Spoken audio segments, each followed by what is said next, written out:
ఆంధ్రప్రదేశ్‌లో హత్యా రాజకీయాలు మళ్ళీ తెర మీదకొచ్చాయి. రాష్ట్ర వ్యాప్తంగా అంటే ఉమ్మడి రాష్ట్రాలు కలిసున్నప్పుడు ఏదైతే గత 4 దశాబ్దాల పైగా కూడాను హత్యా రాజకీయాలన్నిట్లో కూడాను ఓ వ్యక్తి ప్రమేయం ఉన్నట్లుగా కూడాను పెద్ద ఎత్తున దుమారం లేగే పరిస్థితులైతే ప్రస్తుతం కనిపిస్తున్నాయి. గౌరవ మాజీ యువ ముఖ్యమంత్రి వైఎస్ జగన్ గారు చెప్పినట్లుగా ఈ రాష్ట్రంలో జరిగిన ప్రతి హత్య వెనుక ఇప్పుడున్న ముఖ్యమంత్రి చంద్రబాబు ప్రమేయం ఉందని ఆయన కరాఖండిగా మొన్న మీడియా సమావేశంలో చెప్పడం జరిగింది. ఈ నేపథ్యంలో ఈ అంశం మీద అందరి వద్ద కూడాను చర్చ తెరలేసే విధంగా కూడాను ఒక చర్చ అనేది ప్రస్తుతం ప్రారంభమైంది. అయితే విజయవాడకు చెందిన వంగవీటి మోహన రంగ కాపు నేత హత్య వెనుక కూడాను ప్రస్తుత చంద్రబాబు ముఖ్యమంత్రి ప్రమేయం ఉందని చెప్పి కూడాను ఆయన చెప్పిన సందర్భంలో అప్పట్లో ఉన్న అంశాలన్నీ కూడాను దగ్గరగా పరిశీలించిన వ్యక్తి సీనియర్ జర్నలిస్టు 3 దశాబ్దాల పైగాను పత్రికా రంగంలో ఉన్న సీనియర్ జర్నలిస్టు తిలక్ గారు మనతో ఉన్నారు. అప్పుడు వంగవీటి మోహన్ రంగ హత్యకు గల కారణాలు, ఆ హత్యలో టీడీపీకి చెందిన ముఖ్య నేత ప్రస్తుత ముఖ్యమంత్రి చంద్రబాబు ప్రమేయం ఏ మేరకు ఉందో కూడా అడిగి తెలుసుకునే ప్రయత్నం చేద్దాం. ప్రస్తుతం మనతో తిలక్ గారు ఉన్నారు. సార్ నమస్తే. నమస్కారం అండి. తెలుగుదేశం పార్టీ ప్రభుత్వం వచ్చిన తర్వాత రాజకీయంగా దాడులు, కుల సంఘర్షణలు, హత్యలు చాలా వేగంగా పెరిగింది. ఇది కేవలం ఒక కులం మీద, ఒక వర్గం మీద కాదు. మీకు దాడులు అనేవి ఇవాళ సందర్భం వచ్చింది కాబట్టి కాపు కులం మీద దాడి జరిగింది, రంగా మీద జరిగింది. కానీ చంద్రబాబు నాయుడు గారు తెలుగుదేశం పార్టీలోకి వచ్చిన తర్వాత వరుసగా జరిగిన రాష్ట్రంలో జరిగినటువంటి దాడులు కానివ్వండి, డ్రామాలు కానివ్వండి, డ్రామాలు అనే పదం ఎందుకు వాడుతున్నానంటే దాడి జరిగినట్టుగా ఒక డ్రామా క్రియేట్ చేసి ఆయనే పాత్రధారులను సృష్టించి హత్యా ప్రయత్నం జరిగింది తెలుగుదేశం నాయకుల మీద ప్రచారం చేసినటువంటి ఘనత ఆ రోజున తెలుగుదేశం పార్టీ ఎన్టీ రామారావు మీద దాడి జరిగినట్టుగా మల్లెల బాబ్జీ అనే అతనితో కథ నడిపించి దాన్ని ప్రచారం చేశారు. అయితే చివరికి మల్లెల బాబ్జీ ఎలా చనిపోయాడు? విజయవాడలో ఒక లాడ్జిలో చనిపోయినట్టుగా ప్రచారం జరిగింది. ఈ రోజు చంద్రబాబు నాయుడు గారు ముఖ్యమంత్రిగా ఉన్న, అధికారంలో ఉన్న జరిగిన రాజకీయ హత్యల వెనుక కారణాలను ఈ రోజుకి బయటకి తీయగలిగారా అనే ప్రశ్న వేసుకుంటే రాలేదని వస్తుంది.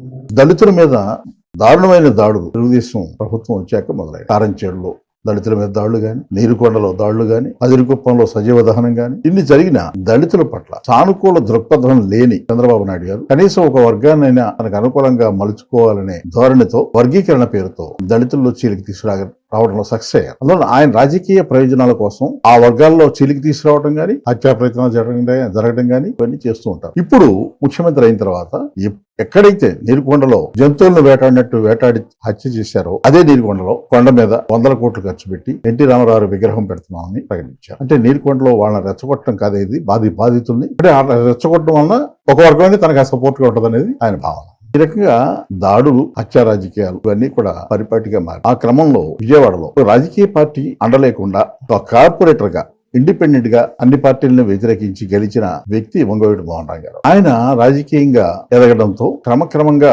జిల్లాల్లో కూడా ఆయన బలమైన శక్తిగా తయారయ్యారు. ఇవాళ ఆయన కాపు నాయకుడు అనే ప్రచారం జరుగుతుంది కానీ ఎక్కువ చెప్పాలంటే బలహీన వర్గాలకు, కాపులకు కూడా ఆయన ఒక నాయకుడు. ఆయన చనిపోయిన రోజున హత్యకు గురైన వాళ్ళలో ఎక్కువ మంది బలహీన వర్గాలు. ఇంకా చెప్పాలంటే రోడ్డు పక్కన అరటిపళ్ళు, జామకాయలు ఇటువంటి అమ్ముకునే వాళ్ళు, బట్టలు అమ్ముకునే వాళ్ళు ఉన్నారు చనిపోయిన వాళ్ళలో. కారణం ఏంటంటే వాళ్ళ కోసం రోడ్డు పక్క స్ట్రీట్ వెండర్స్ వాళ్ళని తొలగించాలనే ప్రయత్నం చేస్తే అడ్డుకుని వాళ్ళ తరఫున ఫైట్ చేసిన మనిషి ఆయన. ఇళ్లు కూల్చేయాలనే ప్రయత్నం చేస్తే అడ్డుకున్న మనిషి ఆయన. ఆ రకంగా బలహీన వర్గాలకు అండగా నిలబడి ఫైట్ చేయడంతో తెలుగుదేశం పార్టీ ఇబ్బందిగా భావించింది. ఆయన విజయవాడ తూర్పు నియోజకవర్గం కాంగ్రెస్ పార్టీలో ఎలా చేరారు? ఇండిపెండెంట్ గా కార్పొరేటర్ చేరిన మనిషి, గెలిచిన మనిషి కోన ప్రభాకర్ రావు పిసిసి అధ్యక్షుడిగా ఉండగా కాంగ్రెస్ పార్టీ సభ్యత్వం ఇచ్చారు. ఆ తర్వాత వైఎస్ రాజశేఖర రెడ్డి గారు కాంగ్రెస్ అధినాయకుడిగా ఉండగా విజయవాడ సిటీ కాంగ్రెస్ ప్రెసిడెంట్ గా, వర్కింగ్ ప్రెసిడెంట్ గా వంగవీటి మోహన్ రంగ గారు నియమించారు. నేను ఈ మాట ఎందుకు చెప్తున్నా అంటే హత్యా రాజకీయాలకి ఈ విషయం నేను చెప్పే విషయాల సంబంధం ఏంటంటే వంగవీటి మోహన్ రంగ గారిని విజయవాడ సిటీ కాంగ్రెస్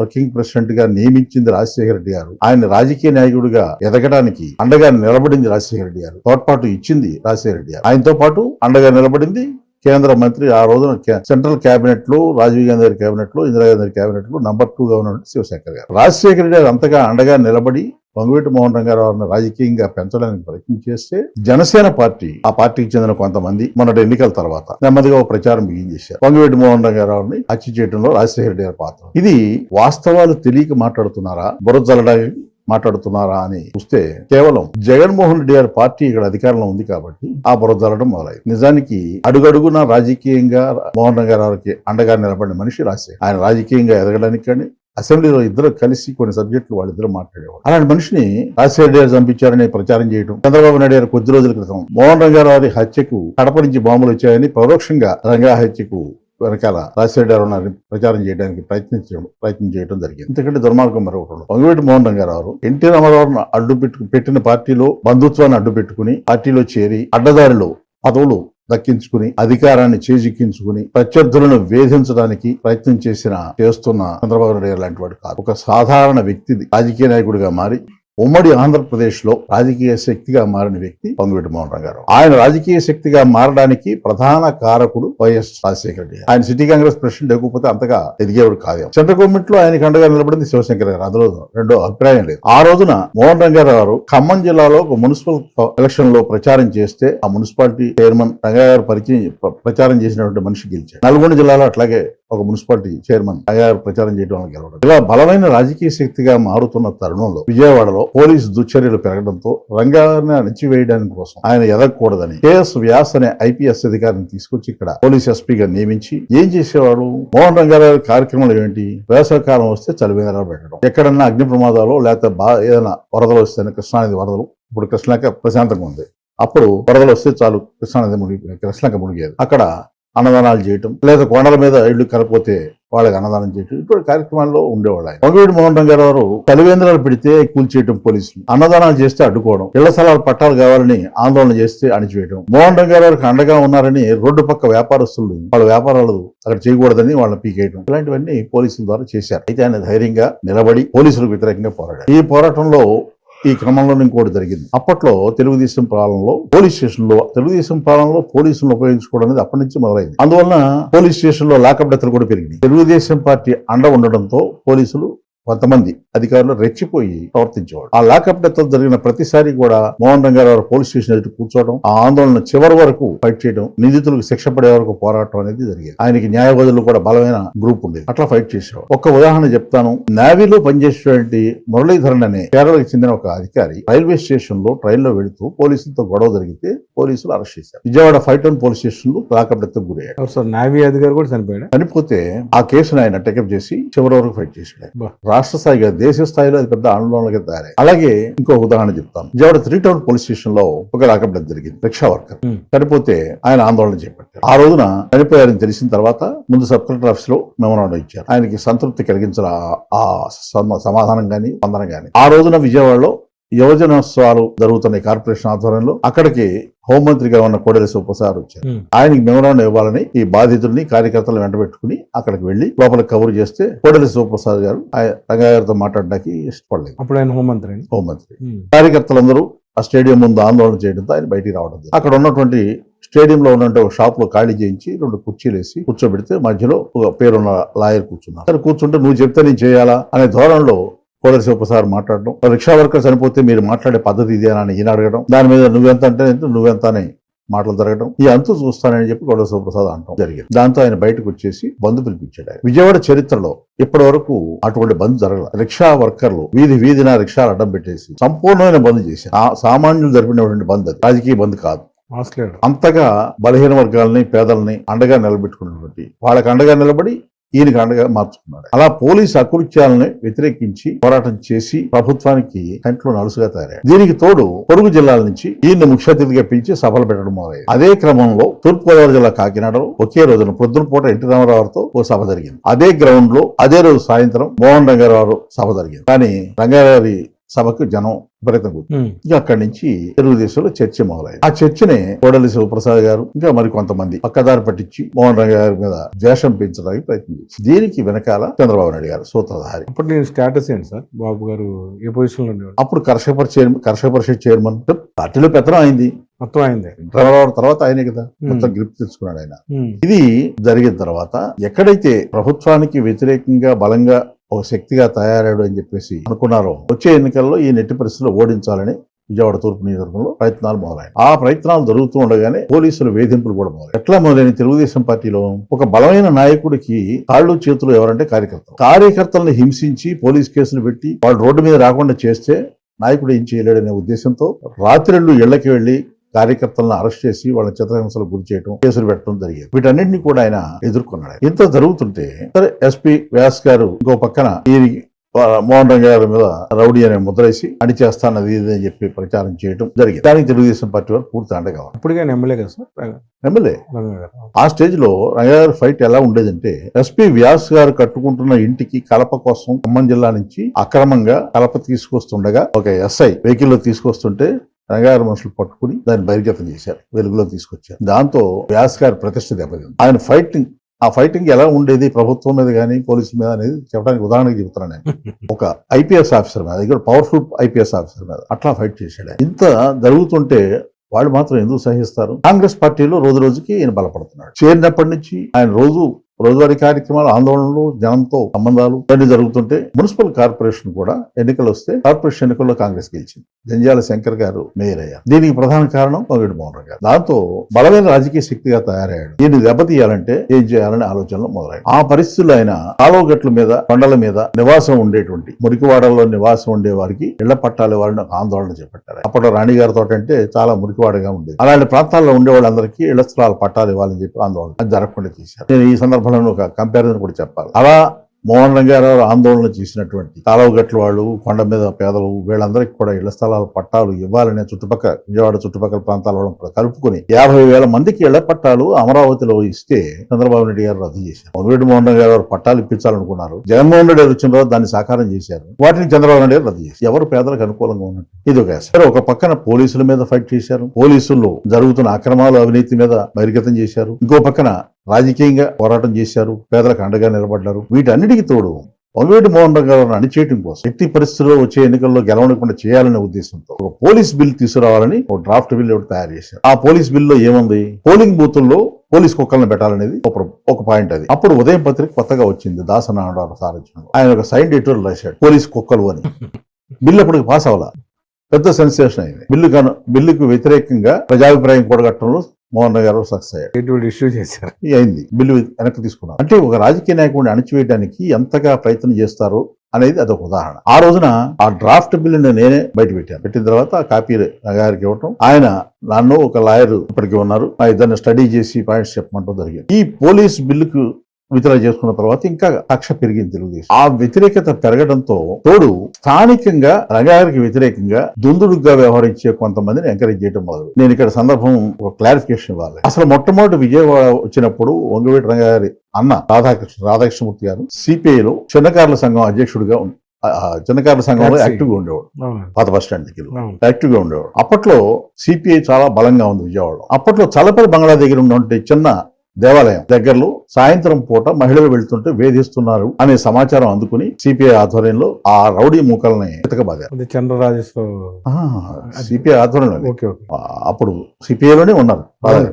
అలాంటి యాక్టివిటీలు ఉండేవాడు. ఎక్కడన్నా తప్పు చేస్తే ఊరుకోవడం కాదు, ఊరుకునేవాడు కాదు అంత గట్టిగా. క్రమంగా ఏమైంది, ఆయన ఎప్పుడైతే చిన్నకారుల సంఘంలో యాక్టివ్ గా ఉన్నారో అక్కడ కూడా బలంగా తయారయ్యారు. ఆ తర్వాత ఆయన చనిపోయిన తర్వాత రంగా గారు యాక్టివ్ అవ్వాలా లేదా ఎట్లా అనే చర్చ జరిగినప్పుడు తెలంగాణకి చెందిన కె కేశవరావు విజయవాడ వచ్చి రాధామిత్రమండ అనే పేరుతో 20 మంది సభ్యులతో కమిటీ వేసి కార్యక్రమాలు ప్రారంభించడం చెప్పారు. అది ఆ రోజున ఆ 20 మందితో ప్రారంభమైంది. ఉమ్మడి రాష్ట్రంలో ఒక రాజకీయ శక్తికారంగా ఇంత బలంగా తయారైనటువంటి వ్యక్తిని దీనికి దాసన్ నారాయణరావు లాంటి వాడు అండగా నిలబడి, అక్కడ కేంద్రంలో శివశంకర్ గారు, రాష్ట్రంలో రాజశేఖర రెడ్డి గారు బలమైన నేతగా తయారయ్యేటప్పటికి ఆయన మీద 2-3 హత్యా ప్రయత్నాలు జరిగాయి. అప్పుడు నాకు సెక్యూరిటీ కావాలి అని చెప్పేసి ఆయన రాష్ట్ర ప్రభుత్వానికి విజ్ఞప్తి చేశారు. అదే క్రమంలో అసెంబ్లీలో మాట్లాడిన, పత్రికా ప్రకటనలు చేసిన, ప్రెస్ కాన్ఫరెన్స్ లో చెప్పిన, కేంద్ర ప్రభుత్వానికి విజ్ఞప్తి చేసిన ఆయన చెప్పింది ఏంటంటే, నా ప్రాణానికి ప్రమాదం ఉంది, నాకు సెక్యూరిటీ కావాలి, నాకు ఏదన్నా ప్రమాదం జరిగితే చంద్రబాబు నాయుడు కారణం అని చెప్పేసి ఆ రోజున చాలా స్పష్టంగా అసెంబ్లీలో చెప్పారు. ప్రభుత్వాలకు చేసినటువంటి విజ్ఞప్తి లేఖల్లో ఉంది, పత్రికా ప్రకటనలో ఉంది,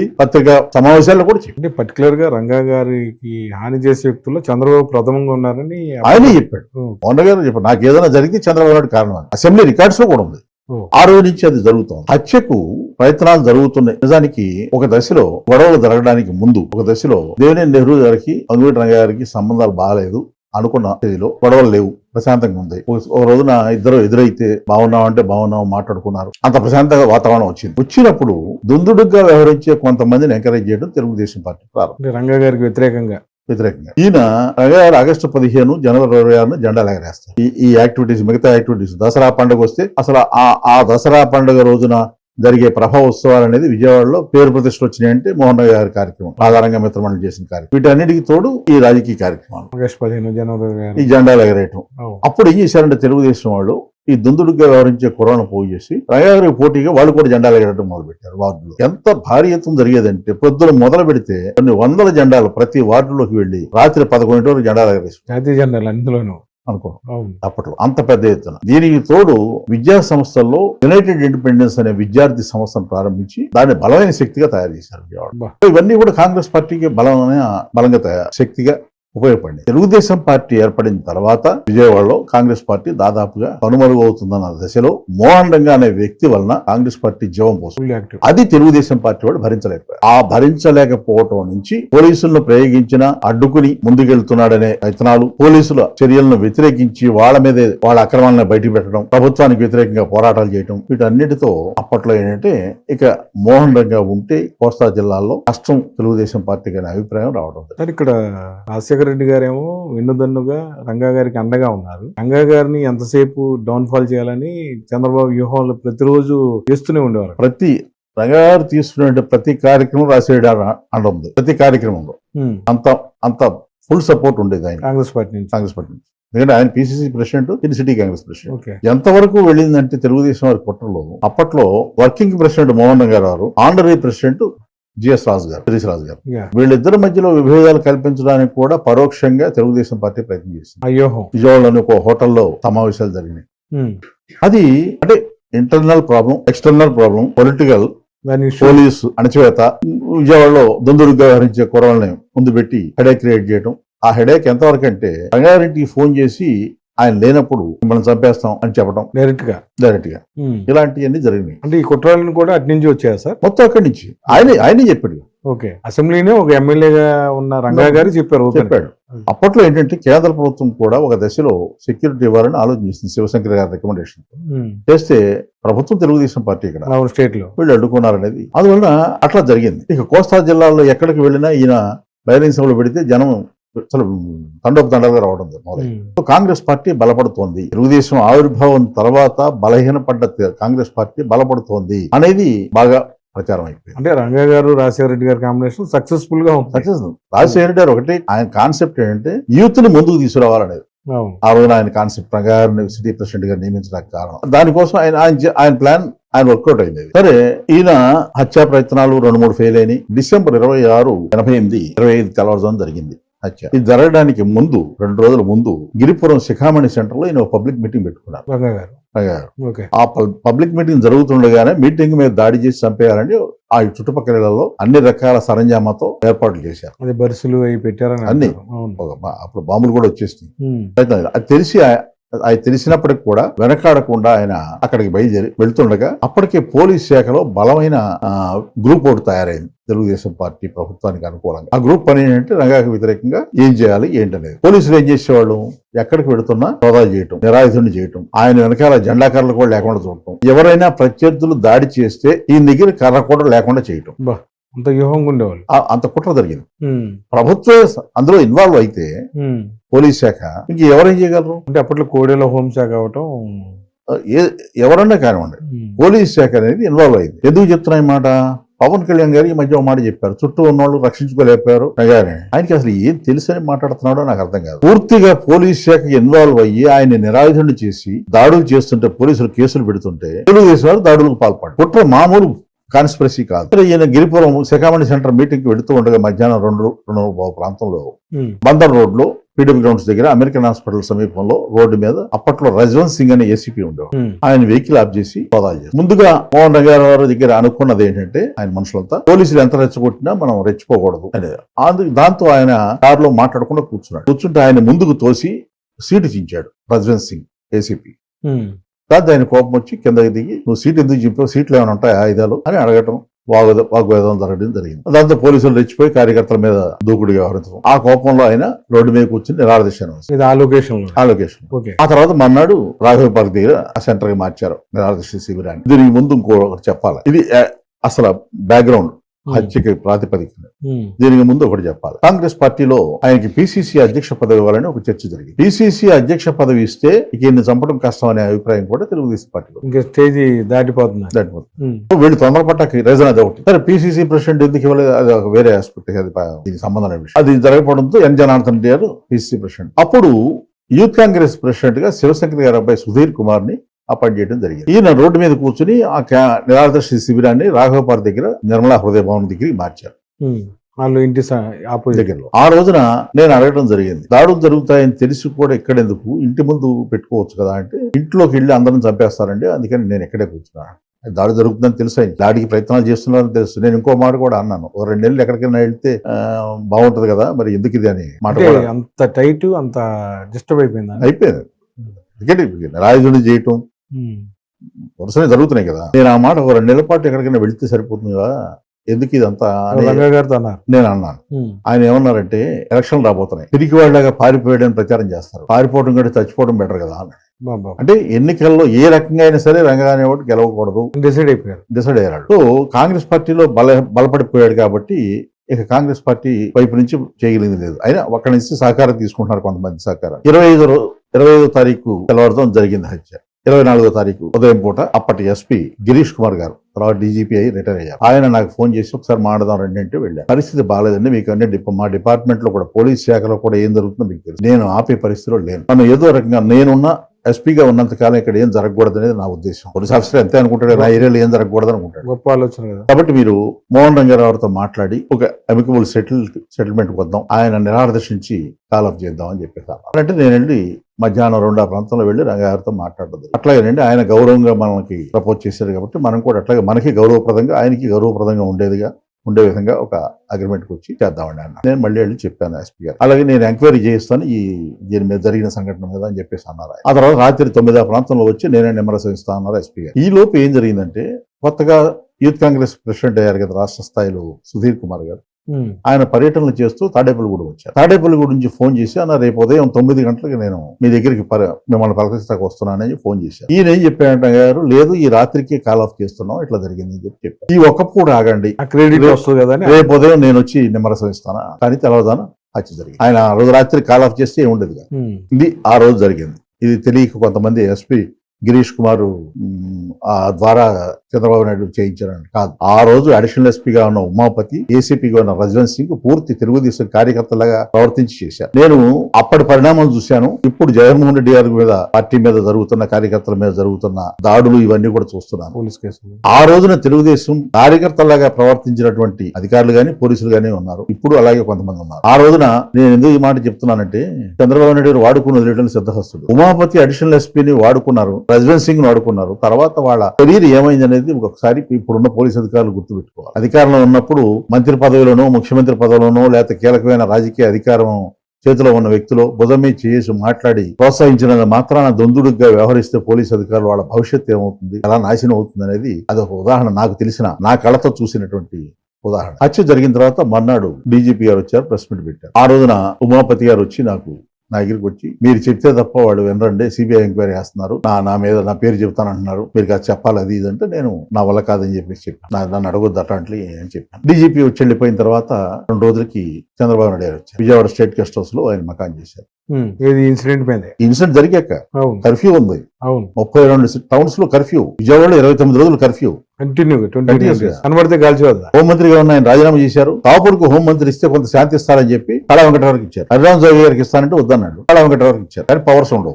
కానీ మోహన్ రంగారావుకి సంబంధాలు, కులవాభిమానం మరొకటో పెట్టుకుని వాళ్ళు హెల్ప్ చేస్తున్నారనే అనుమానంతో పెద్ద సంఖ్యలో 100 మందిని కృష్ణా జిల్లా నుంచి పోలీసులను ట్రాన్స్ఫర్ చేశారు. ఒక పక్కన ఇటు చేస్తూనే మీకు అండగా ఉంటాం అది ఇది అంటూ, అటు పక్క అటు కక్ష సాధింపు చర్యలు చేశారు. ఆ ప్రచారం కూడా ఎలా చేశారు, ఇప్పుడు జగన్మోహన్ రెడ్డి గారికి అన్ని పత్రికలు వ్యతిరేకం ఉన్నట్టుగానే ఆ రోజున కూడా వంగవీటి మోహన్ గారికి వ్యతిరేకంగా అన్ని పత్రికలు ఉన్నాయి. ఎక్సెప్ట్ ఆంధ్రప్రభలో నేనున్నాను. నేను రంగాయాలకు సంబంధించిన వార్తలు రాస్తే కోనసీమలో విపరీతంగా సర్క్యులేషన్ పెరిగింది. ఆ రోజున కూడా ఆంధ్రజ్యోతి, ఈనాడులో రంగాయాలకు వ్యతిరేకంగా, ఇప్పుడు జగన్మోహన్ రెడ్డి గారికి వ్యతిరేకంగా ఏ రకంగా వార్తలు వస్తున్నాయో అదే రకంగా ఆ రోజున కూడా ఒక రౌడీ అని ప్రచారం చేసి, ఇప్పుడు జగన్మోహన్ రెడ్డి గారి మీద ఫ్యాక్షనిస్ట్ అని రకరకాల ప్రచారం చేస్తున్నారు. ఒక ఎమ్మెల్యే నిరాదశలో ఉండి చనిపోతే, హత్యకు గురైతే, అధికారంలో టీడీపీ ముఖ్య అధికారంలో టీడీపీ ఉంటే సహజంగానే హింస జరిగితే తెలుగుదేశం వాళ్ళు ప్రచారం ఏం చేశారు? ఒక రౌడీ చనిపోతే ఇంత విధ్వంసమా అంటే ఎవరు చంపారు? ఒక ఎమ్మెల్యే చనిపోతే నిరాదశలో ఉంటే చంపొచ్చా? ఇలాంటి చర్చ కాదు. రౌడీ చనిపోతే ఇంత విధ్వంసమా అనే ప్రచారం జరిగింది. ఆ రోజున అఖిలపక్ష బృందం పేరుతో కేంద్రం నుంచి వచ్చింది. అఖిలపక్ష బృందం పేరుతో కేంద్రం నుంచి ఆ రోజున బీజేపీ మంత్రులు గాని, బీజేపీ నాయకులు గాని, బీజేపీ నాయకులు, తెలుగుదేశం నాయకులు. సార్ ఆ ఇన్సిడెంట్ బీబీసీలో కూడా ప్రసారం చేశారు. బీబీసీలో వచ్చింది హత్య గురించి. ఈ బృందం వస్తే అఖిలపక్ష బృందం అన్నారు కానీ అది తెలుగుదేశం బీజేపీ వాళ్ళు వచ్చి ఏం చేశారు? పరామర్శ పేరుతో రంగగారి సతీమణిని పలకరించి వెంటనే లేచిపోయి మీడియాతో ఏం మాడతారు? ఒక రౌడీ చనిపోతే ఎంత విధ్వంసం అనే ప్రచారం బిగించేశారు. ఇప్పుడు కూడా ఏం చేస్తారు? ఇప్పుడు జరుగుతున్న పరిణామాలు కూడా జగన్మోహన్ రెడ్డి గారి మీద మనుషుల మీద దాడి చేస్తారు, వాళ్ళే దాడి చేశారు, వాళ్ళే హింస పాల్పడుతున్నారని చెప్పేసి వాళ్ళు కేసులు పెడతారు. సో తెలుగుదేశం నైజం మారలా, చంద్రబాబు నాయుడు గారి నైజం మారలా. Same to same. ఇంకోటి చెప్తాను, ఇందాక మధ్యలో ఆగిపోయాను. 3 రోజుల తర్వాత చంద్రబాబు నాయుడు గారు విజయవాడ వచ్చారు. స్టేట్ గెస్ట్ హౌస్ లో మకాన్ చేశారు. నేను ఒక ఇంగ్లీష్ పత్రిక, జాతీయ స్థాయి ఇంగ్లీష్ పత్రిక రిపోర్టర్ ఆయన, నేను స్టేట్ గెస్ట్ హౌస్ లో చెట్టు కింద నిలబడి చంద్రబాబు గారితో మాట్లాడడం జరిగింది. ఆ రోజున ఇంగ్లీష్ పత్రిక ఆయన ఇది కంటిన్యూ చేస్తారా అని అడిగాడు. ఇది మర్డర్లో దాని అర్థం అదే. ఆయన అన్నది అది, ఇది కంటిన్యూ చేస్తారా అని అడిగాడు. చంద్రబాబు నాయుడు గారి రిప్లై ఏంటంటే ఎస్, నెక్స్ట్ కడప అన్నాడు. ఆ రోజున ఆయన అన్నమాట. ఆయన అన్న కొద్ది రోజులకే ఎస్పీ వ్యాస్ గారిని అక్కడ ఎస్పీగా అపాయింట్ చేశారు. విజయవాడ జరిగినట్టుగా అక్కడ చేయడం సాధ్యం కాదనుకుంటున్నాను. అంటే ఆలోచనలు ఎలా ఉంటాయనేది అదొక తార్కాణం. అది రాజకీయంగా ఎదుర్కొని రాజకీయంగా బలపడదాం, నిలబడదాం, కలబడదాం అనే ధోరణి లేదు. అడ్డదారిలో మనం ఎట్లా దెబ్బతీయాలి, ఎలా గెలవాలి. ఇప్పుడు ఇక్కడ ఇదే సందర్భంలో ఒక మాట చెప్తాను. మన ఎన్నికల్లో ఎంత విమర్శలు, మిగతా విమర్శల్లో అడ్డగోలుగా మాడతారు. గొడ్డలు అంటారు, అది అంటారు, ఇది అంటారు, తడిగుడ్డలతో గొంతు కోసేవాళ్ళు గొడ్డలు అంటారు. ఇన్ని చెబుతున్న వాళ్ళు అరకాల ప్రభాకర్ గారు చెప్పినటువంటి ఈవీఎంల వ్యవహారం మీద ఎందుకు స్పందించడం? అంటే ఏ రకంగా గెలవాలి? ఇప్పుడు కూడా వచ్చే ఎన్నికల్లో గెలవాలి కాబట్టి ఈ సర్ అనే దాన్ని వాడుకోవాలని. అంటే జనంతో సంబంధం లేదు, అందుకోసమే జనాన్ని పట్టించుకోరు. వాళ్ళకి ఇష్టం వచ్చినట్టు విధంగా ఏదో ఒకటి చేసుకుంటూ పోతారు తప్ప జనాన్ని పట్టించుకోరు. ఎందుకంటే ఈ తెరవనికి ఈ భాగవతాలతో గెలవచ్చని కేంద్ర ప్రభుత్వం అన్ను ఉండాలి, అందుకోసం బీజేపీని వదలకుండా ఉంటామని చెప్పేసి ఈ పరిణామాల్లో ఇంత హత్య జరిగిన తర్వాత కూడా మరి సిబిఐకి ఇవ్వమంటే ఎందుకు ఇవ్వాలా? రంగాగారి హత్య గురించి ఆయన సాక్షాత్ అసెంబ్లీలో మాట్లాడుతూనే నేను చనిపోతే చంద్రబాబు నాయుడు గారు ముద్దాయి అవుతాడు అని చెబితే ఎందుకు కేసు రిజిస్టర్ చేయాలి? ఇవాళ మళ్ళీ కడప నుంచి బాంబులు వచ్చినాయని చెబుతున్నారు. అదే చంద్రబాబు నాయుడు గారు. నేను ప్రత్యక్షంగా ఆ రోజు జరిగిన పరిణామాలకు నేను సాక్షిని కాబట్టి నాకు తెలిసిన తెర వెనక వ్యవహారాలు కూడా నాకు తెలుసు. అంత చేసి మళ్ళీ ఇవాళ 37 సంవత్సరాల తర్వాత కడప నుంచి బాంబులు వచ్చినాయని చెప్పడంలో ఏమిటి మీ ఉద్దేశం? జగన్మోహన్ రెడ్డి గారు బాంబులు ఉంచాడా, రాజశేఖర్ గారు బాంబులు ఉంచాడని? నేను ఒకటి ఈ మొత్తం 40 ఏళ్ల చరిత్రలో ఒకటి చెప్తున్నానండి. మీరు వంగవీటి మోహన్ రంగారావుని చంపి రాజకీయంగా బలపడ్డాం అనుకుంటున్నారు, కానీ 37 సంవత్సరాలు అయింది ఇప్పటికి రంగారావు చనిపోయి. ఇవాళకి జనంలో ఆయన పేరు చెబితే ఉద్యమం లాగా ఉంటుంది. ఆ తర్వాత మీరు ఎన్ని రకాలుగా రంగారావు మరణం తర్వాత 1989 ఎన్నికలు జరిగితే ఎందుకు ఓడిపోయారు మీరు? తెలుగుదేశం పార్టీ ఎందుకు ఓడిపోయింది? ఒక వ్యక్తి చనిపోతే మీరు చెప్పినట్టుగా ఒక రౌడీ చనిపోతే ఎంత విధ్వంసం అన్నారు. ఒక రౌడీ చనిపోతే మీరు నిజంగా మీరు చెప్పినట్టుగా ఎంతమంది ఎందుకు ఓడిపోయారు? అంతేకాదు రంగారావు గారి ఫాలోవర్స్ గా ఉన్నవాళ్ళు, రంగారావు గారి సన్నిహితంగా ఉన్నవాళ్ళు, రంగారావు బొంబడి తిరిగిన వాళ్ళు 32 మంది ఎమ్మెల్యేలు. చివరికి వంగవీటి మోహన్ రంగారావుని వ్యక్తిగతంగా వ్యతిరేకించే జలగం వెంకటరావు కూడా ఆయన బొంబడి తిరిగాడు. సార్ మొన్న ప్రెస్ మీట్ లో జగన్ గారు చాలా స్పష్టంగా చెప్పారు, చాలా ఉదాహరణలు చెప్పారు. అంటే ప్రతి హత్యకు కూడా కారణం వెతికితే ఈయన ఖచ్చితంగా బయటకు వస్తారని. అంటే మీరేమనుకుంటారు? సీనియర్ జర్నలిస్ట్ గా ఒక చట్టం కూడా జగన్ గారు చదవటం జరిగింది. ఏదైతే బాబ్జీ గారి విషయం కావచ్చు, తర్వాత రంగా గారిది, తర్వాత వివేకానంద హత్య, ఏది చూసినా సరే మూలం మట్టికి అక్కడే వెళ్తాం. ఇప్పుడు ఆయన ముఖ్యమంత్రిగా ఉన్నప్పుడు జరిగిన హత్యలు ఎన్ని? వాటిలో ఎంక్వైరీ పూర్తయిందా, ఎవరు ముద్దాయో తేలిందా? అది తేలదు, కానీ ఆయన ఆరోపణ చేస్తారు. మీరు ముఖ్యమంత్రిగా ఉండగా, మీరు అధికారంలో ఉండగా, మీ చేతిలో అధికారం ఉండగా హత్యలు జరిగితే బాధ్యత ఎవరిది? ప్రభుత్వం. అప్పుడు ప్రభుత్వం ఆ బాధ్యతను వదిలేసి పలానాడు హత్య చేశారని చెప్పి ప్రచారం మొదలు పెడతారు. ఆ రోజున వంగవీటి మోహన్ గారికి వ్యతిరేకంగా ఆంధ్రజ్యోతి, ఈనాడు, సరే మిగతా పత్రికలు ఆ 2 పేపర్లు ఏమొస్తుంది ఫాలో అవుతారు. ఇవాళ కూడా జగన్మోహన్ రెడ్డి గారికి వ్యతిరేకంగా అదే రకమైన ప్రచారం ఎట్లా చేస్తున్నారు? ఆ 2 పత్రికలకి ఆర్థిక ప్రయోజనాలు కల్పిస్తారు.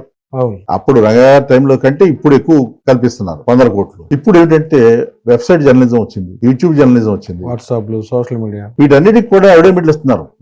ఏ నిబంధన, ఏ రూల్స్ ఫ్రేమ్ చేశారు, ఏ రూల్స్ ఫ్రేమ్ చేసి మీరు అడ్వర్టైజ్మెంట్లు ఇస్తున్నారు? దానికి ఏమైనా రూల్స్ ఉన్నాయా? వెబ్సైట్లకి అడ్వర్టైజ్మెంట్లు ఇవ్వడానికి మీరు ఫ్రేమ్ చేసిన రూల్స్ ఏంటి? వ్యూవర్షిప్ ఉండాలి కదా. ఎట్లా ఏ బేసిస్ మీద వ్యూవర్షిప్ లెక్క తీసుకుంటున్నారు? అంటే మీరు జగన్ గారి వ్యతిరేకం ఉంటే చాలు, అయితే మీకు అది ఒక పద్ధతి. అక్రిడిటేషన్లు ఇవ్వడంలో కూడా అంటే ఇది సందర్భం కాకపోయినా ఒక మాట చెప్తున్నాను. ఈనాడు వాళ్ళు మూసేసిన న్యూస్ టైం పత్రిక ఎన్ని ఇచ్చారో మీకు లెక్క చెప్పమనండి. అసలు అది ఆరనీయం లేదు కదా. లేదు, వాళ్ళు ఏదో లేబర్ డిపార్ట్మెంట్ దగ్గర ఎక్కడో రిజిస్టర్ చేశారు 5 ఎంప్లాయీస్ ఉన్నారని, 51 మందికి ఇచ్చారని నాకున్న సమాచారం. సబ్జెక్ట్ వెరిఫికేషన్ ఎట్లా ఇస్తారండి? తప్పు కదా. అంటే మీ ఇష్టం వచ్చినట్టు చేసుకుంటూ పోతామే. వాళ్ళు తప్పులు చేస్తే వాళ్ళ కేసులు తీసేయటం. ఏమైనా సరే సాక్షి పత్రిక ఉండకూడదనే ప్రయత్నాలు చేస్తున్నారు, చేశారు, చేస్తున్నారు కూడా. రామోజీరావు గారికి ఆయన బతికున్నంత వరకు ఈనాడు తప్ప ఇంకో పత్రిక రాకూడదు అనుకుంటాడు. ఆఖరికి రాధాకృష్ణ చేతికి ఆంధ్రజ్యోతి చేతులు మారినప్పుడు కూడా రాధాకృష్ణ మీద కూడా రాశారు ఆయన. అవును, ఆయన పవర్ ప్లాంట్ విషయం ఈనాడులో రాశారు. మీరు చాలా సార్లు చెప్తారు. ఆ తర్వాత చంద్రబాబు నాయుడు గారు మళ్ళీ రాజీ చేసినట్టున్నారు వాళ్ళిద్దరికి. అందువల్ల మీకు వార్తాపత్రిక పెట్టిన కొత్తలో పెట్టక ముందు గిరీష్ రాంగి గారికి అసలు పత్రికా రంగంతో సంబంధం లేదు. మరి ఎందుకు పెట్టాల్సి వచ్చింది? ఆయన గుజరాత్ లో 500 కోట్లతో సిమెంట్ ఫ్యాక్టరీ పెట్టాలని ప్రపోజ్ చేస్తే వాటికి లైసెన్స్ లేకుండా అడ్డుకుంది రామోజీరావు. అందుకే ఆయన కోపం వచ్చి వార్తాపత్రిక పెట్టింది. ఉదయం పేపర్ దాసనారాయణ గారు పెడితే దాన్ని దెబ్బతీసేవారు నిద్రపోవాలి. ఆయన చేతి నుంచి మాగుంట సుబ్రహ్మణ్య గారి చేతికి వస్తే దాన్ని నాశనం చేసేవారు నిద్రపోవాలి. అసలు ఈ రాష్ట్రంలో మాకు సంబంధించిన మాధ్యమాలు తప్ప ఇంకేం ఉండకూడదు. చంద్రబాబు నాయుడు గారి వైఖరి ఏంటి? మాకు సంబంధించిన రాజకీయ పార్టీ తప్ప ఇంకేం ఉండకూడదు, మేమే బతకాలి. చివరిగా రంగా గారి అభిమానులకి ఏదైతే ఈ హత్య రాజకీయం మీద పెద్ద ఎత్తున కూడాను మళ్ళా దాన్ని రంగులు మార్చి మరో రకంగా ప్రచారం చేస్తున్నారు టీడీపీ నేతలకు కావచ్చు, టీడీపీ కానీ, మీరేం చెప్పచ్చు? మోహన్ గారి అభిమానులు మీరు ఆ రోజు ఫాలోవర్స్ ఇప్పుడు చాలా తక్కువ మంది ఉన్నారు. అభిమానులు గాని ఒకటే మాట నేను ఒకటి చెప్తున్నాను. మోహన్ గారు ఇవాళ కాపు నేత అంటున్నారు, అది కరెక్ట్ కాదు. అందరూ నేను అట్లా కూడా చెప్పను. కాపునాడు అనేది మీటింగ్ పెట్టాలనుకున్న నిజం. ప్రముఖ కాపు నాయకులందరూ ఆయనతో సమావేశమైన నిజం మీటింగ్ పెట్టాకి. కానీ ఆయన కాపునాడు అనే పేరు ఆయన చెప్పాల. కులాల తగాదాలు వద్దనే భావనతోనే ఆయన రంగానాడు పెట్టమన్నాడు. సరే, దాంట్లో కొంతమంది వాళ్ళకి ఇష్టం లేక కాపునాడని ఆయన చెప్పడానికి ముందు ఆయన చెప్పినా గానీ ఆయన చెప్పకుండా అనౌన్స్ చేశారు. అనౌన్స్ చేయగానే పంప ముంచారు, కులాల కొట్టుకు వస్తాయని చెప్పేసి అన్నాడు. ఆ తర్వాత ఆయన స్వతహాగా ఎన్టీ రామారావు నటుడిగా ఎన్టీ రామారావు గారికి అభిమాని. రంగా గారు అభిమానించేవాళ్ళు. ఆయన సినిమాలు వస్తే రెగ్యులర్ గా వెళ్ళేవాడు. ఇది రాజకీయంగా పోరాటం చేస్తూ కూడా. అలాంటి మనిషి ప్రభుత్వం మీద ఆయన ఆరోపణలు చేస్తూ నా మీద హత్య ప్రయత్నం, నాకు సెక్యూరిటీ లేదు, నాకు ప్రాణభయం ఉందని చెబుతూనే ఆయన ఏమని చెప్పేవాడు? ఏనాడు కూడా కులాన్ని రెచ్చగొట్ల. నేను మీ కులం కాదు కాబట్టి నా మీద కక్ష కట్టి చేస్తున్నారు అనేవాడు. అంతేగాని నేను కాపు కాబట్టి చేశారా అనలా. ఎందుకు నేనేం తప్పు చేశాను? మీ కులం కాదు కాబట్టి నా మీద ఇట్లా చేస్తున్నారు అనేవాడు. ఇవాళ పవన్ కళ్యాణ్ గారు నేను కులం పేరు చెప్పి కుల నాయకుడిగా రాలేదంటున్నారు. నాగబాబు గారు కులం మీటింగ్లు ఎందుకు పెట్టారండి? తెర వెనుక ఏ జిల్లాలో పెట్టలేదండి? అసలు ఎదురు చెప్పే మాటలకెన్నో తెర వెనుక చేసి రంగాగారు చెప్తే మొహమాటలు కూడా చెప్పేవాడు. ఆ పోలిక ఏంటండి నాకు అర్థం కాదు. రంగాగారితో పోల్చుకుంటారు. ఇవాళ పవన్ కళ్యాణ్ గారు అక్కడ విజయ్ గెలవడంతో ఒత్తిడిలో ఉన్నాడు. చంద్రబాబు నాయుడు గారు అక్కడ స్టాలిన్ ఓడిపోవడంతో ఆయన కొడుకుని ముఖ్యమంత్రి చేరుకున్న కలలైంది. ఇక్కడ కూడా అలాగే జరుగుతుందేమని చంద్రబాబు నాయుడు గారు ఒత్తిడిలో ఉన్నాడు. పవన్ కళ్యాణ్ గారు విజయ్ గెలిచినట్టు నేను గెలవలేదని ఈయన ఒత్తిడిలో ఉన్నాడు. ఆ ఇద్దరు ఒత్తిడితో వాళ్ళు పిచ్చి పనులని చేస్తున్నారు. అందులో భాగంగానే కుల కుట్రలు ఇవన్నీ అని రెచ్చగొట్టడం. ఇప్పుడు నెమ్మదిగా నేను ఒక మాటలో కూడా చెప్పాను. పవన్ కళ్యాణ్ బలంగా ఉన్నంత వరకు కాపుల్లో మోహన్ రంగారావు గారి అబ్బాయికి ఏ పదవి రాదు. ఎందుకంటే బలమైన నాయకుడు అక్కడ ఉండగా నీకు ఎదిగిస్తాడు. ఎప్పుడైతే పవన్ కళ్యాణ్ బలహీన పడ్డాడో అప్పుడు రాధాకి పదవి ఇస్తాడు. ఆయన చూపించి మళ్ళీ ఎన్నికల్లో చంద్రబాబు నాయుడు గారి ఆలోచనలన్నీ ఇలాగ ఉంటాయి. అందువల్ల ఆయన రాజకీయ వ్యూహాలు ఎత్తుగడలు తెలిసిన వాళ్ళు ఎవరు కూడా నిజంగా కాపుడు అభిమాని ఎవరు అనుకుంటే పొరపాటు. సరే, బాండింగ్ ఎలా ఉండేదండి రాజశేఖర రెడ్డి గారిది రంగా గారు? చాలా. ఇప్పుడు రంగా గారు దగ్గరగా మీరు చూసే సందర్భాలు. ఇప్పుడు నాకు రాజశేఖర రెడ్డి గారిని పరిచయం చేసింది రంగా గారు. రంగా గారు హత్య జరిగిన తర్వాత ఆయన విజయవాడ వచ్చారు. హాస్పిటల్లో డెబ్బడి చుట్టకు వచ్చారు. ఒక గోడకు ఆనుకుని ఆయన కాళ్ళ నీళ్లు పెట్టుకున్న తీరు నేను ప్రత్యక్షంగా నేను చూసింది ఆ రోజున. సార్ అండి ఆ రోజున. ఎందుకంటే రంగా గారు చనిపోకపోతే 25 చనిపోయారు. 30వ తారీఖున సాయంత్రం పూట పిడిపి కౌన్సిల్ లో మీటింగ్ జరగాలి రాజశేఖర రెడ్డి గారితో రంగా గారు పోరాటానికి మద్దతుగా. ఆ డేట్ ఫిక్స్ అయింది. దాని ఏర్పాట్లు కూడా బిగిన్ చేయాలనుకున్నారు. ఇప్పుడు ఇవాళ రాజశేఖర రెడ్డి గారు చేయించారని ప్రచారం ఏమన్నా అర్థం ఉంది? అసలు చంద్రబాబు నాయుడు గారి స్థాయికి అసలు ముఖ్యమంత్రి హోదాలో ఉండి 40 ఏళ్ల అనుభవం ఉండి ఏం మాట్లాడుతున్నారండి? అధికారం కోసం ఇన్ని అబద్ధాలు. 3 ఏళ్లు ఉన్నాయి ఎన్నికలు. ఇంకా ఇప్పటి నుంచి ఎందుకు గందరగోళం ఎందుకు? ఆ బేజారెత్తడం ఎందుకు? అంటే స్టాలిన్ కొడుకు ముఖ్యమంత్రి కాలేకపోయాడు, స్టాలిన్ ఓడిపోయాడు కాబట్టి అంత భయాందోళనకు గురవడం ఎందుకు? ఇక్కడ ముఖ్యమంత్రి నా కొడుకుని ముఖ్యమంత్రి చేయగలనా లేదా అనే భయాందోళనకు గురవడం ఎందుకు? అంటే ఇంటర్నల్ గా కూడా జగన్ ఢీకునే శక్తి రోజు రోజుకి తగ్గిపోతుంది, జనాలు వ్యతిరేకత వస్తుంది, ఆ భయం కూడా చాలా స్పష్టంగా కనపడుతుంది. అదే చెప్తున్నాను. ఇప్పుడు మోహన్ రంగా అనే వ్యక్తి కాంగ్రెస్ లో ఉన్నాడు. ఒక వ్యక్తి ఒక శక్తిగా తయారయ్యాడు. ఇక్కడ జగన్మోహన్ రెడ్డి అనే వ్యక్తి పార్టీ పెట్టి ఎవరితో కలవకుండా సింగిల్ గాని ఒంటరి గాని ఇవాళ కూడా ఒంటరి రకరకాల ప్రచారం చేస్తారు బీజేపీ అది ఇదని. రాజకీయంగా పొత్తు అనేది ఉందా లేదనే చూడండి. అంతే కదండి. వాళ్ళకి ఏమైనా సీట్లు ఇచ్చారా? వాళ్ళతో ఆయన పొత్తు పెట్టుకున్నాడా? లేదు కదా. అయినా రాజకీయంగా పొత్తు వాళ్ళు ఎన్ని రకాలు చేస్తారంటే, అమిత్ షా గారు తిరుపతి వచ్చి దర్శనం చేసుకుని దైవ దర్శనం చేసుకుని వెళుతుంటే ఆయన కారు మీద రాళ్ళు వేయించిన పెద్ద మనిషి చెప్పులు వాళ్ళకి చైర్మన్ పదవులు డైరెక్టర్ పదవులు ఇచ్చారా లేదా? రాళ్ళు వేసిన వాళ్ళకి. ఇవాళ అదే అమిత్ షా గారి దగ్గరికి వెళ్ళి చాలా గొప్పగా సార్ ఆ ప్రొఫెసర్ నాగేశ్వర్ మిమ్మల్ని తిడతా 2 రోజులు డిబేట్స్ లో అని చెప్పడం. మీరు ఇవాళ ఒక వ్యక్తిగా నిలబడి ఆయన ఒక పద్ధతిగా నేను కాంగ్రెస్ తో కలవను అన్నాడు, బీజేపీతో పొత్తు పెట్టుకోను, సెక్యులర్ అని సైలెంట్ గా కూర్చున్నాడు అంతే. పవన్ కళ్యాణ్ లాగా ఒక రోజు కమ్యూనిస్టులు, ఒక రోజు బీజేపీ, ఒక రోజు మాయావతి, ఒక రోజు తెలుగుదేశం లేదు కదా. నేను పవన్ కళ్యాణ్ గారు సూటిగా ఒక ప్రశ్న వేస్తున్నాను. 15 ఏళ్లు కూటమి ఉంటుంది, చంద్రబాబు నాయుడు గారు ముఖ్యమంత్రిగా ఉంటాడు. ఏది బీజేపీ ముఖ్యమంత్రి అవ్వాలని ఎందుకు కోరుకోవాలా? మీరు అవ్వాలని కోరుకోలేదు, ఓకే. బీజేపీ ముఖ్యమంత్రి వస్తాడని ఎందుకు అనలేదు? చంద్రబాబు నాయుడు గారి మీద మాత్రమే ఎందుకు మీకంతా అభిమానం, ప్రేమ? ఏంటి అందులో లాలుచి? ఏంటి అందులో మాత్రాంగం ఏంటి? అసలు బీజేపీ ముఖ్యమంత్రి రాకూడదని మీరు కోరుకున్నారు 15 ఏళ్లలో. ఇంకొక మాట, ఇవాళ పవన్ కళ్యాణ్ గారిని అభిమానించేవాళ్ళు కానీ మోహన్ రావు గారిని అభిమానించేవాళ్ళు ఒకటే మాట చెప్తారు. సరే, ఇంతకాలం నడిచింది ఏదో నడిచింది. పవన్ కళ్యాణ్ గారు తప్పులు చేశారా, మంచి చేశారా, తప్పు చేశారా పక్కన పెట్టండి. ఇప్పటికైనా పవన్ కళ్యాణ్ గారు బలపడాలి అని కోరుకుంటే, ఇప్పటి వరకు ఆయన చేసిన తప్పుల వల్ల బలహీనపడ్డారు, అందులో ఎటువంటి సందేహం లేదు. అది ఎన్నికలు వస్తే తెలుస్తుంది. పక్కన కూర్చొని ఏదో బాగా బలంగా ఉన్నా ఇంకా అని చెప్పి అనుకోవచ్చు. నేను ఇప్పటికైనా ఒక మాట చెప్తున్నా, ఆయన నిజంగా రాబోయే రోజుల్లో బలపడాలని కోరుకుంటే మిగిలిన 2.5 సంవత్సరాలు 3 సంవత్సరాలు ఇంకా ప్రభుత్వం ఉంటుంది అధికారంలో. ఈ 3 సంవత్సరాలు పవన్ కళ్యాణ్ ముఖ్యమంత్రి చేయమని డిమాండ్ చేయండి. పవన్ కళ్యాణ్ ముఖ్యమంత్రి చేస్తే అప్పుడు కూటమి బలపడదు. దానికి చంద్రబాబు నాయుడు ఒప్పుకుంటాడా? కొడుకుని కాదని పవన్ కళ్యాణ్ గారిని ముఖ్యమంత్రి చేస్తాడా? చేయకపోయినా పర్వాలేదు, నేను ఎట్లాగే చాకరీ చేస్తానని పవన్ కళ్యాణ్ అంటారా? అసలు విశ్లేషకులు ఏదో మాట్లాడుతున్నారు, జర్నలిస్టులు ఏదో మాట్లాడుతున్నారు, ఓర్పు సహనం ఉంటుంది, హద్దు ఉంటుంది. ఈ మాటలు వద్దు. మీకు నిక్కచ్చిగా రాజకీయంగా మీకు మద్దతు ఇచ్చేటువంటి ప్రజలకి అండగా నిలబడటం కోసం, వాళ్ళలో ఆ ఉన్నటువంటి అపోహలు పోగొట్టడం కోసం, చంద్రబాబు నాయుడు గారికి ఊడిగం చేయట్లేదని నిరూపించుకోవడం కోసం, నేను ఎవరికి అండగా మద్దతుగా ఉండలేదు, పల్లకి మోయట్లేదని చెప్పడం కోసం ధైర్యంగా మీరు మిగిలిన 3 సంవత్సరాల ముఖ్యమంత్రి నాకు ఇవ్వమని అడగండి. సాహసం చేస్తారు. అక్కర్లేదు అంటున్నాడు కదా, నేను ముఖ్యమంత్రి అవడానికి రాలేదంటున్నాడు కదా ఆయన. నేను అందుకే నేను ఇవాళ రంగయ్య గారి అభిమానులకు కానీ పవన్ కళ్యాణ్ గారి అభిమానులకు ఒకటి చెబుతున్నా, మీరు ఈ పని చేయండి, రాజకీయంగా ఎంత బలపడతారో చూడండి. ముఖ్యమంత్రి పదవి చేతిలో ఉంటే ఎన్ని చేయొచ్చో తెలుస్తుంది. ఆ ధైర్యం ఆయనకు ఉందా లేదా అనేది పక్కన పెట్టండి. అది ఇస్తాడా లేదా చంద్రబాబు నాయుడు అదే. దీనికి కూడా ఒక్క భాషలు చెప్పేవాడు ఉన్నారు, నేను చెప్పేదానికి కూడా.